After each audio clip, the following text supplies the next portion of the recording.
बेहद अहम खबर पर लगातार हमारी नज़र बनी हुई है। एक और अहम खबर, जनूबी कश्मीर के लाल चौक अनंतनाग में मिलिटेंटों ने गुज़िश्ता शाम सीआरपीएफ पेट्रोलिंग पार्टी पर ग्रेनेड दागा, जिसके नतीजे में 2 सीआरपीएफ एहलकार जख्मी हो गए हैं। जख्मियों को फौरी तौर पर केएमसी अनंतनाग मुंतकिल किया गया। जख्मी एहलकारों की शिनाख्त सीआरपीएफ 40 बटालियन के चंद्रपाल सिंह और सुनील कुमार के तौर पर हुई है। हमले के फौरन बाद पुलिस और फोर्सेस ने पूरे इलाके का मुहासरा कर लिया, ताहम हमलावर जाए वारदात से फरार होने में कामयाब हो गए।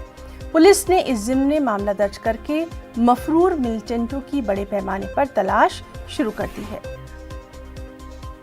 और चलिए, अनंतनाग से हमारे साथ मौजूद हैं हमारे नुमाइंदे मुदस्सिर कादरी।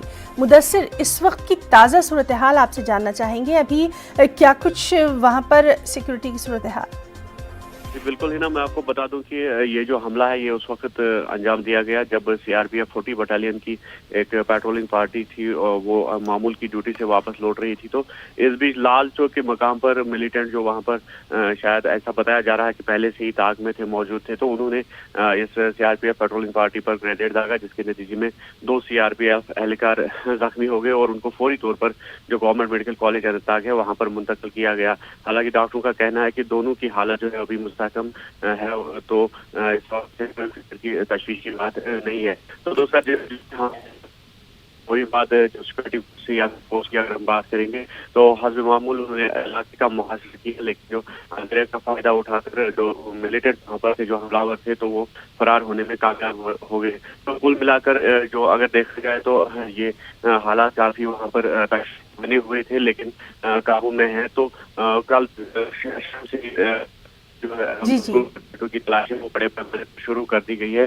और मैं आपको बता दूं कि इससे काबल जो है 2 अहम ऑपरेशन अंजाम दिए गए थे। जिला अनंतनाग में जो जवाहर टनल के करीब हथियारों की बड़ी एक खेप बरामद करने में कामयाब हो गए फोर्सेस।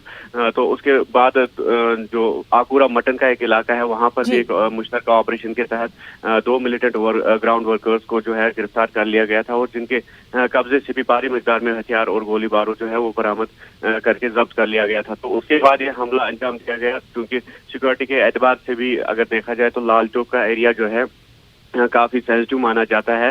तो लगभग 1 साल के बाद इस तरह का जो हमला है या वारदात है वो लाल चौक एरिया में अंजाम दी गई है। तो जो सिक्योरिटी के लिए एक माना जा रहा है। जी मुदस्सिर कादरी, बहुत बहुत शुक्रिया आपका अदा करना चाहेंगे तमाम तर तफसीली जानकारी के लिए।